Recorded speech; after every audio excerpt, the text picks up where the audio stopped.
पांच बार के एमएलए, छठी बार जी आप एमएलए के लिए कॉन्टेस्ट कर रहे हैं। क्या बात है इस इलाके में, खासतौर से आपकी कॉन्स्टिट्यूएंसी में, कि बार बार आपको वोटर पसंद करते हैं, चुनते हैं और आपके ओपोनेंट क्रिटिसाइज तो करते हैं लेकिन एक इफेक्टिव फाइट नहीं दे पाते? काम है, खिदमत है और मजलिस कामयाबी है। इसकी वजह से मुसलसल आवाम का भरोसा, एतमाद और उनकी दुआएं हमारे साथ रही हैं और हर इलेक्शन ये बता रहा है कि मेजॉरिटी अक्सरियत बढ़ती रही है। खासतौर पे आपके इलाके की बात करें सर, तो जहाँ पर ये middle class, lower middle class इलाका है, काफी यहाँ पर डिफेंस एस्टेब्लिशमेंट है, आपके एक काम को लेकर बार बार हम जब जाते हैं ग्राउंड पे तो चर्चा जरूर होती है, वो आपके एजुकेशन को लेकर। आप जो एजुकेशन में काम कर रहे हैं, आपका जो एजुकेशनल इंस्टीट्यूट है उसके बारे में बार बार लोग बात करते हैं। क्या ये एजुकेशनल जो इंस्टीट्यूशंस हैं ये आप खुद से करते हैं या गवर्नमेंट से फंडेड हैं? क्या है इनका और कैसे ये लोगों को ज्यादा पसंद आ रहा है, कैसे वोटर्स को काफी इफेक्टिवली इन्फ्लुएंस करता है? देखिए, 99 में जब मैंने पहला इलेक्शन लड़ा था अपना, तो उस वक्त मैंने सबसे पहले जो वादा किया था वो वादा ये था कि इंतशार का खात्मा करेंगे, इत्तेहाद को पैदा करेंगे, आपकी आवाज़ को हिंदुस्तान भर में पहुंचाएंगे। और दूसरा वादा ये था कि मासूम बच्चों के हाथों में कलम थमाएंगे और खाने पर किताबों की बस्तों का बोझ देंगे। तो यही बातें थी जिसकी वजह से अवाम ने कबूल किया और आज से 25 बरस पहले मुझे कामयाबी दी। तो उस फर्स्ट टर्म में ही हमने हमारे एजुकेशन के तरफ काम करना शुरू किया था। जब चंद्रायन गुट्टा का बहुत सारा हिस्सा आज या खुदपुरे में है, तो वहाँ से हमने अपने तालीमी सफ़र का आगाज़ किया, स्कूल का आगाज़ किया और आज 14 बिल्डिंग्स हैं, ऑलमोस्ट 9 स्कूल्स हैं और फिर in next few years I think more 3 schools are under construction, 15,000 students are studying. तो ये सारी चीज़ें गवर्नमेंट से फंडेड नहीं है, ना ही MIM पार्टी से फंडेड है, बल्कि ये मेरे पर्सनल है। मैं और मेरी फैमिली इसको चलाते हैं। अगर हम बात करें सर पॉलिटिक्स, ये तो आपके सोशल वर्क हो गए, कितना डिफरेंट है? आपके वालिद भी पॉलिटिक्स में रहे, आप 5th टाइम में मिले हैं, कितना डिफरेंट है उस एरा का पॉलिटिक्स, अभी का पॉलिटिक्स? और क्या लगता है क्या होगा तेलंगाना में? काफी गर्मा गर्मी है, कांग्रेस दम भर रही है, बीजेपी दम भर रही है, आप तो हैं ही मैदान में। देखिए, पॉलिटिक्स फादर ने जो की थी वही पॉलिटिक्स को हम भी कर रहे हैं। माय फादर उस वक्त एजुकेशन इंस्टीट्यूट्स को बनाए थे, प्रोफेशनल कॉलेजेस, हॉस्पिटल, और आज हम बुनियादी तालीम पर तवज्जो दे रहे हैं। और इलेक्शन में तो हर कोई दावे करता है कि हम जीत रहे हैं, लेकिन मुझे यकीन है कि जहाँ जहाँ MIM लड़ रही है वहाँ से MIM कामयाब होगी। और हमारे पार्टी प्रेसिडेंट और हमारी पार्टी ने यही कहा है कि MIM वोट दे जहाँ पे MIM है और बाकी जगह BRS को। तो मुझे उम्मीद है कि MIM भी जीतेगी जहाँ जहाँ लड़ रही है और BRS भी अक्सरियत हासिल करेगी। अगर हम बात करें कांग्रेस की सर, कांग्रेस लगातार MIM के मुखिया हैं, सदर हैं, असदुद्दीन ओवैसी, उनके ऊपर टारगेट करते हैं, आपके ऊपर भी टारगेट करते हैं। कांग्रेस के जो प्रेसिडेंट हैं रेवंत रेड्डी, वो खासतौर पे आप लोगों के ऊपर ये आरोप लगाते हैं कि आप लोग एक मैच फिक्सिंग कर रखी है बीजेपी के साथ और उसकी वजह से आप लोग जो है दूसरे राज्यों में जहां कांग्रेस को हराने का काम करते हैं, यहाँ पर इफेक्टिवली आप बीजेपी से फाइट नहीं करते। देखिए, हम हर वक्त करते रहे हैं। जिस वक्त मजलिस इत्तेहाद मुस्लिमीन का अहिया हुआ था, तो उस वक्त भी लोगों ने यही कहा था कि हैदराबाद में MIM की जरूरत नहीं है। पॉलिटिकल एम्पावरमेंट के लिए आप स्ट्रगल न करें, बल्कि यही रेवंत रेड्डी के जो और राहुल गांधी के नाना थे जवाहरलाल नेहरू ने, उन्होंने भी कई मरतबा अपने लोगों को भेजा और मेरे ग्रैंडफादर अब्दुल वाहिद ओवैसी से कहा कि ये कागज है, इस पर दस्तखत कर दीजिए और कह दिए कि नॉन पॉलिटिकल पार्टी रहेगी MIM, तो हम आपको रिलीज कर देंगे। वो 11.5 महीने जेल में थे और हमने जिदोजहद की उसके बाद, और उसका नतीजा आज ये है कि प्रोफेशनल कॉलेजेस है, हॉस्पिटल्स है, हमारे स्कूल है, MP है, MLAs हैं। तो अगर आज हम पॉलिटिकल स्ट्रगल नहीं करेंगे और अगर आज हम इंतखाबात में हिस्सा नहीं लेंगे तो फिर पार्टी सुकड़ के रह जाएगी। माइनॉरिटी की पॉलिटिक्स की बात होती है सर देश भर में, हम देखते हैं कि असदुद्दीन में से अलग अलग कल इनफैक्ट राजस्थान में भी से बार बार माइनॉरिटी की यूनिटी और माइनॉरिटी के हितों पे बात करने वाली पॉलिटिकल पार्टी नहीं रही है। उनके स्पीचेस में ये होता है कि आपको एक वोट बैंक की तरह माइनॉरिटी को यूज किया है। इससे कितने आप इत्तेफाक रखते हैं, कितना आपको लगता है कि वाकई में माइनॉरिटी की एक वोट बैंक की पॉलिटिक्स की तरह तेलंगाना में या देश के अन्य हिस्सों में भी यूज किया गया है या यूज किया जाता रहा है और एक इफेक्टिव उनको लीडरशिप एमआईएम दे सकती है इस राज्य में, अलग अलग राज्यों में? देखिए, सबसे अहम बात यह है कि हिंदुस्तान में आज़ादी के बाद से लेकर आज तक सबसे ज्यादा इख्तिदार पर अगर कोई जमात रही है तो वो कांग्रेस रही, या नेहरू के नाम पर या इंदिरा के नाम पर या फिर बाद में नरसिम्हा राव हो या मनमोहन सिंह हो।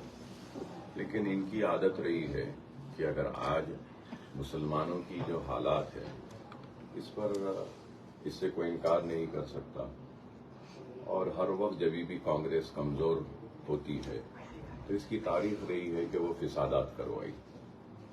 फिसादात के बाद, तबाही के बाद मुसलमान जब गुस्से में आते हैं तो कमीशंस बनाए और मुसलमानों की पसमानदगी, मुसलमानों की जो पिछड़ापन है, इसके ऊपर मुसलमान गुस्से में आया तो कमेटीज बनाई। कभी गुजराल कमेटी बनाई, कभी सच्चर कमेटी बनाई, कभी रंगनाथ मिश्रा कमेटी बनाई, तो कभी कमेटी बना के खुश किया तो फिसादात में तबाही और बर्बादी करवाकर कमीशंस बनाकर किया। श्री कृष्णा कमीशन हो या दूसरे कमीशन हो। और उसके बाद में भी मुसलमान जब नाराज रहा तो उन्होंने फिर रमजान में इफ्तार की दावत कर दी या अजमेर शरीफ के लिए चादर भेज दी। इन्होंने तो मुसलमानों का इस्तेमाल किया है वोट बैंक की तरह, और सारे रिपोर्ट सामने हैं कि मुसलमान सबसे पिछड़ा हुआ है, सबसे पीछे है, सबसे कमजोर है। और आज अगर हम देखते हैं कि तेलंगाना में मजलिस इत्तेहादुल मुस्लिमीन की वजह से लिटरेसी रेट यहाँ पे स्टेट की क्या है और मुस्लिम्स की क्या है, तो Muslims literacy rate is higher than the state literacy rate. So this is the achievement of MIM, and I think because of the presence of MIM, now everybody is forced to say that कि हम ऐसा करेंगे, हम वैसा करेंगे. The question arises is that कि 11% minorities are there in Rajasthan. Here, and if you have to calculate, the total number is around 62 lakhs. Here the Muslim percentage is 12%, or population number में देखे तो 50 lakhs. There the budget is 290 crores. Here the budget is 2,200 crores. Now if the Congress and Revant says okay, we will make it 5,000, thank you. It is the presence of MIM, Asad Owaisi and Akbar Owaisi, that they are forced to say that we will make it 5,000. Why are they not doing the same in Rajasthan and other states where they had ruled and they are ruling? मेरे दो आखिरी सवाल sir, BJP कहती रही है जब हम campaign देखते हैं, अभी नहीं पहले से भी, कि आपके हाथ में कार की स्टीयरिंग रही है, आप एक्चुअली जो है ना प्रदेश पीछे से केसीआर की कार को ड्राइव करते, सरकार आप चलाते हैं। इस जो एलिगेशन है इसको कैसे आप देखते हैं? ये एलिगेशन ही है, आप खुद कह रहे हैं एलिगेशन है, तो जिसको जो चाहे वो बोल सकते हैं। जिसकी गाड़ी वही चलाएंगे, जो ड्राइवर है वही चलाएगा गाड़ी। हम हमारी पार्टी चला रहे हैं, वो उनकी पार्टी चला रहे हैं। अब आवाम के हाथों में से हाथ निकल गया है, उस हाथ की फिक्र करनी चाहिए उनको। मेरा आखिरी सवाल सर, आपके साथ कैंपेन में नूरुद्दीन ओवैसी, आपके बेटे हैं डॉक्टर नूरुद्दीन ओवैसी, डॉक्टरी करके आए हैं और अभी गलियों में हैदराबाद की राजनीति को समझने की कोशिश कर रहे हैं। क्या लगता है आने वाले दिनों में हम उनको भी देखेंगे आपके साथ पॉलिटिक्स करते हुए हैदराबाद की? देखिए, सबसे पहली अहम बात यह है कि आप सब जानते हैं कि मेरी सेहत सही नहीं रहती है, तो as a doctor and as a son he is there beside me to take care of me if required, if needed. दूसरा, आपने सवाल किया उनके पॉलिटिकल फ्यूचर के ताल्लुक से, तो ये तो वक्त ही बताएगा, वक्त ही फैसला करेगा। काबिल बनेंगे, आवाम चाहेगी, और उसके बाद में वक्त ही जवाब दे सकेगा, मैं अभी तो नहीं दूंगा। शुक्रिया सर, शुक्रिया बहुत।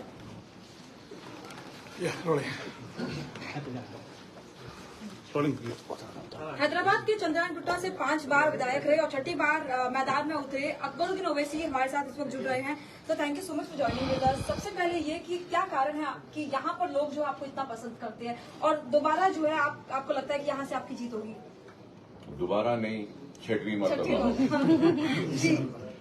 और इसकी वजह यही है कि हमने काम किया, मेरे पार्टी ने कामयाबी के साथ अवाम के खिदमात किए और मैं भी मुसलसल अवाम के दरमियान में रहता हूँ, अवाम के दुख दर्द में उनके साथ रहता हूँ और अवाम की जरूरत को, अवाम की नफ्स को पकड़ कर काम करता हूँ, इसलिए बार बार जीत रहा हूँ।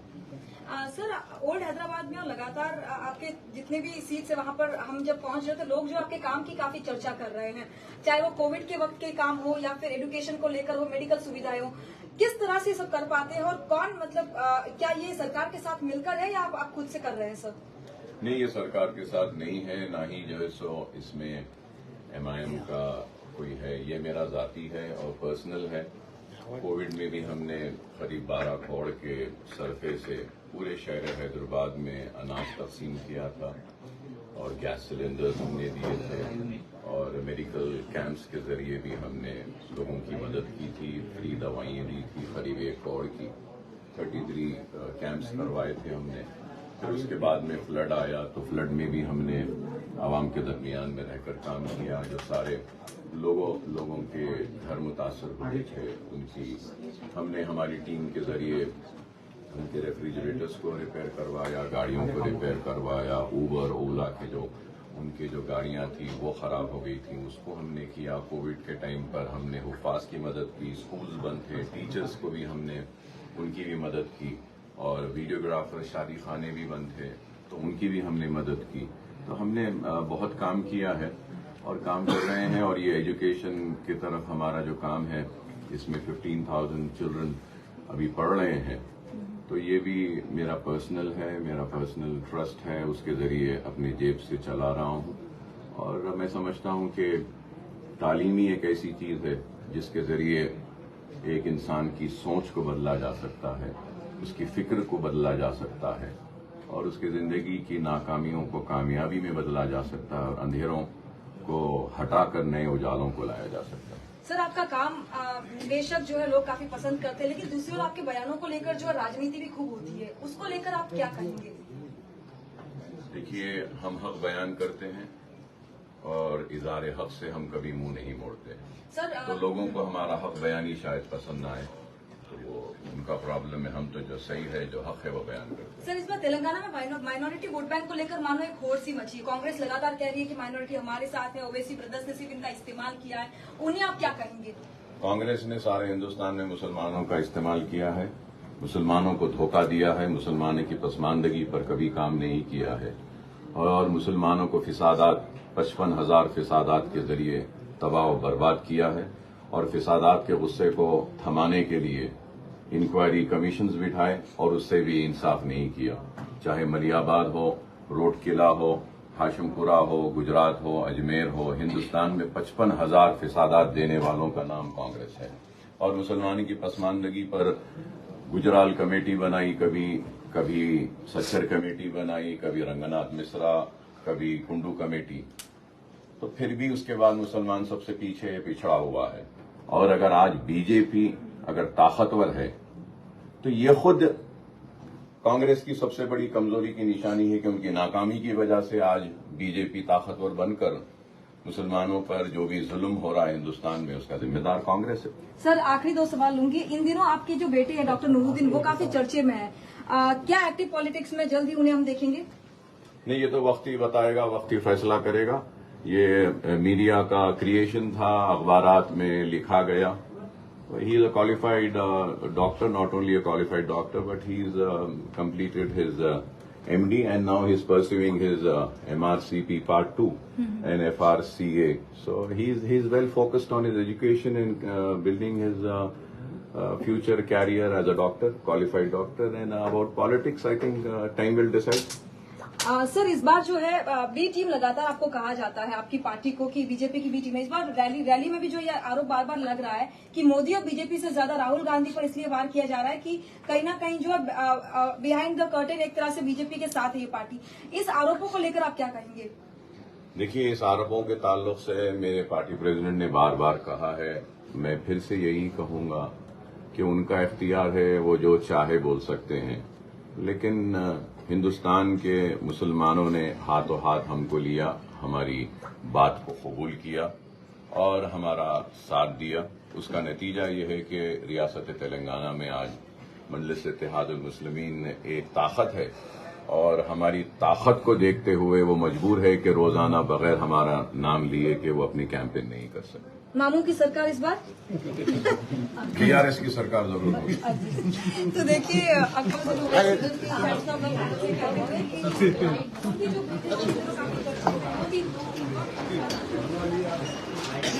वहाँ पे भी ठीक नहीं है सर, अंदर ही कर ले सर अंदर प्लीज दो लाइट ठीक है सर कलर मुझे एक मीटिंग है, आई गिव इट एक मिनट सर ले लीजिए, एक मिनट थोड़ा पीछे ना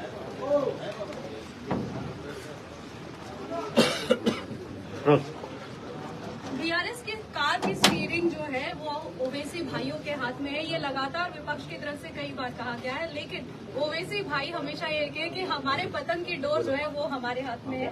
इस बार हमारे साथ असद जी नहीं बल्कि अकबर ओवैसी जी है, छठी बार उतर रहे हैं। कैसा माहौल बन रहा है और खासकर तब जब कांग्रेस भी जो है आगे बढ़ रही है और माइनॉरिटीज की बात हो कर रही है। यहाँ ओल्ड सिटी में और बिल्कुल चंद्रायन गुट्टे में तो कांग्रेस कहीं पर भी नजर नहीं आ रही। क्या आपको नजर आई? तो वो तो है ही नहीं यहाँ पे। वो सिर्फ बोम पिटारा करती है, बलवा करती है, झूठे प्रोपगंडे और जिस तरीके से मैं ये कहूँगा कि आज़ादी से लेकर आज तक धोखा देती आई है मुसलमानों को और मुसलमानों को पिछड़े समाज से में भी सबसे पीछे अगर किसी को खड़ा कर दिया है तो वो मुसलमान है।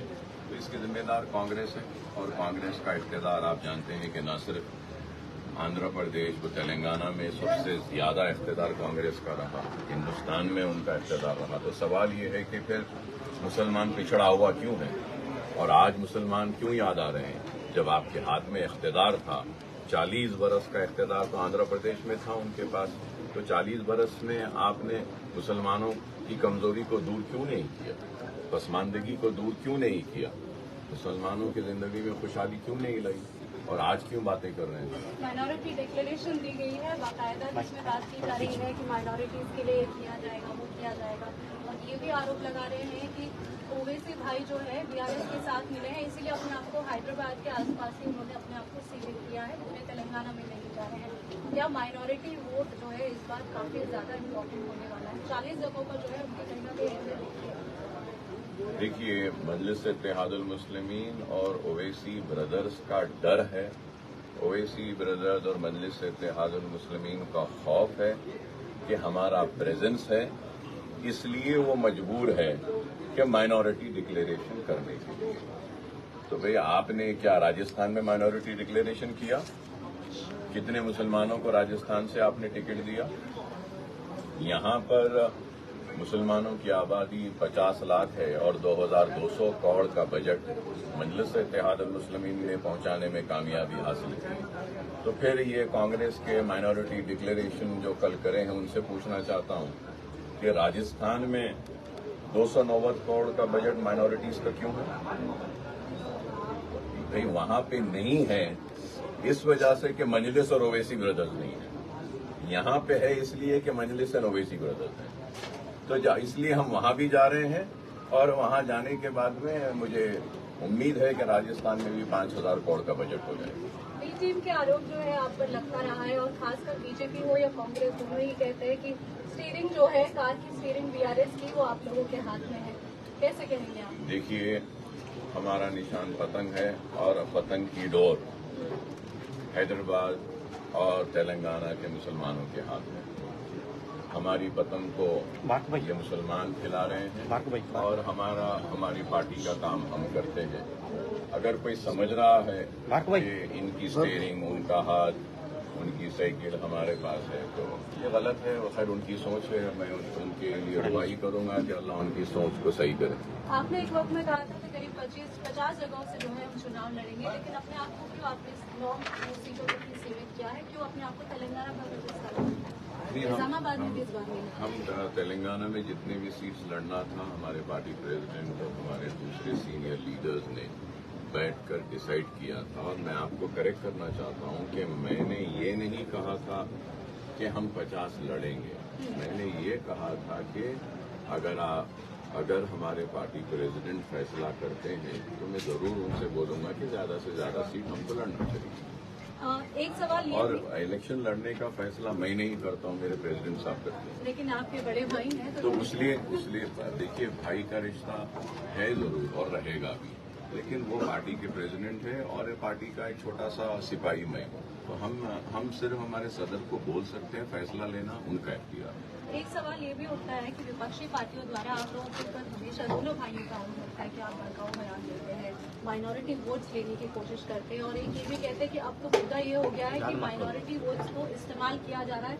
ये आपकी तरफ से बयान आता है दूसरी पार्टियों के ऊपर? नहीं, देखिए, हम हक बयान करते हैं और इज़हार हक से कभी मुंह नहीं मोड़ते, और जो हक है, जो सही है, वही हम बयान करते हैं।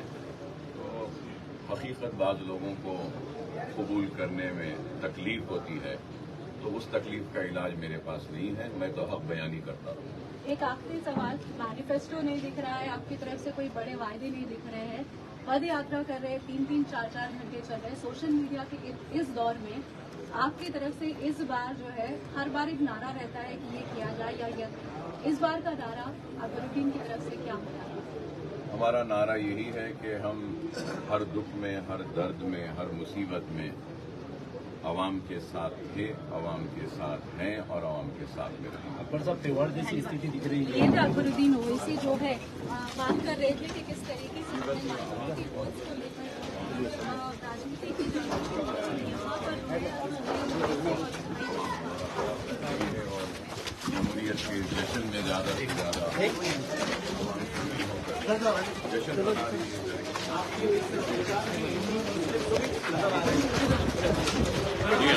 सारे लोग